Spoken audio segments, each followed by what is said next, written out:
Hello ನಮಸ್ಕಾರ, ನೀವು ನೋಡ್ತಾ ಇದ್ದೀರಾ ಇಂಡಿಯಾ ಫಸ್ಟ್. ನಾನು ವಿಜಯ್ ವೀರಪ್ಪ. ಮೊದಲಿಗೆ ಹೆಡ್ಲೈನ್ಸ್. ನೇತ್ರಾವತಿ ತಟದಲ್ಲಿ ಗುಂಡಿಯಾಗೆಸಿದ್ದ ಚಿನ್ನಯ್ಯ ಇವತ್ತು ಬೆಂಗಳೂರಿಗೆ ಬಂದಿದ್ದ. ಷಡ್ಯಂತ್ರ ರೂಪಿಸಿದ್ದಕ್ಕಾಗಿ ಚೆನ್ನನ ಇಲ್ಲಿಗೆ ಕರೆತಂದು ಜಯಂತ್ ಟಿ ಮನೆಯಲ್ಲಿ ಎಸ್ಐಟಿ ಮಹಜರ್ ಮಾಡಿಸಿತು.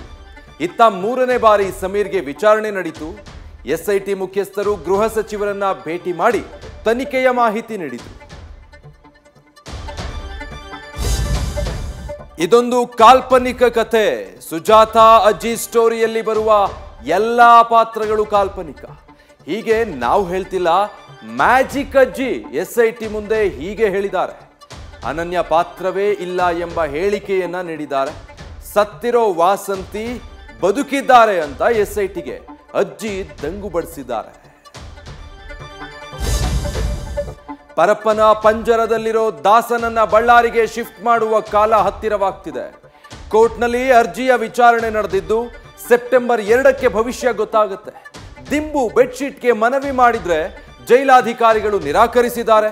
ಇತ್ತ ಪವಿತ್ರ ಬೇಲ್ ಹಣೆ ಬರಹ ಸೆಪ್ಟೆಂಬರ್ 2ಕ್ಕೆ ಗೊತ್ತಾಗುತ್ತೆ. ರಾಜ್ಯದಲ್ಲಿ ಮಳೆರಾಯ ಕೊಂಚ ಬಿಡುವು ಕೊಟ್ಟಿದ್ದಾನೆ. ಮಳೆ ನಿಂತರೂ ಮಳೆ ಹನಿ ನಿಲ್ಲಲ್ಲ ಎನ್ನುವಂತೆ ಕೆಲವು ಜಿಲ್ಲೆಗಳಲ್ಲಿ ಅವಾಂತರಗಳು ಈಗ ಕಣ್ಣಿಗೆ ಗೋಚರಿಸ್ತಾ ಇದೆ. ಕಾಫಿನಾಡಲ್ಲಿ ಮಳೆಯ ಆರ್ಭಟ ಮುಂದುವರೆದಿದೆ. ಮೂಡಿಗೆರೆ, ಕಳಸದಲ್ಲಿ ವರುಣಾರ್ಭಟಕ್ಕೆ ಕಾಫಿ ಬೆಳೆ ನೆಲಕಚ್ಚಿ ರೈತರು ಸಂಕಷ್ಟಕ್ಕೆ ಸಿಲುಕಿದ್ದಾರೆ. ಮನುಷ್ಯ ಜಾತಿ ತಾನೊಂದೇ ವಲಂ, ಆದರೂ ಜಾತಿಯ ಹೆಸರಲ್ಲಿ ಜೀವಗಳೇ ಹೋಗ್ತಾ ಇದೆ. ಕಲಬುರಗಿಯಲ್ಲಿ ಅನ್ಯ ಜಾತಿಯ ಯುವಕನನ್ನ ಪ್ರೀತಿಸಿದ್ಲು ಅಂತ ಹೆತ್ತ ತಂದೆಯೇ ಮಗಳನ್ನ ಕೊಲೆಗೈದಿದ್ದಾನೆ. ಸಂಬಂಧಿಗಳ ಜೊತೆ ಸೇರಿ ಪುತ್ರಿಯ ಕತ್ತು ಹಿಸುಕಿ ಕೊಂದು ಸುಟ್ಟು ಹಾಕಿ ಪೊಲೀಸರ ಬಲೆಗೆ ಬಿದ್ದಿದ್ದಾನೆ.